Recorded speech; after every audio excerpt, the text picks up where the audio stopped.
বন্ধুরা দেখো, আমি বেরেস্তা ভেজে নিচ্ছি। আমি পোলাও আর মাংস রান্না করব। তো পোলাও মাংস তো সচরাচর আমাদের বাড়িতে খাওয়া হয়।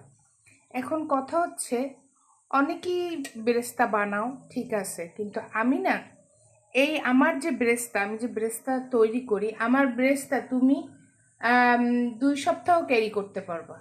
মানে 2 সপ্তাহ তুমি এটা সংরক্ষণ করে রাখতে পারো। কিভাবে? আমার ব্রেস্তা আমি অত পুড়ে ফেলি না, মানে অত লাল করি না, একটু সাদা সাদা থাকে।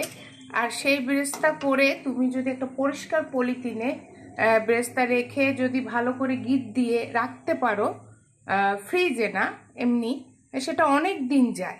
আর এই ব্রেস্তা ভাজার নিয়ম একটাই, তুমি সব সময় ঠান্ডা তেলে এই পেঁয়াজটা দিতে হবে এবং লো আছে, তুমি ধীরে ধীরে ভাজতে থাকো। তাইলে তুমি যতদিন ইচ্ছা বেরেস্তা সংরক্ষণ করে পলিথিনে রাখা যায়, কোনো বক্সে না, এটা পরিষ্কার একটা পলিথিনে গিট দিয়ে তুমি একটা শুকনো কোনো স্থানে রাখতে পারো।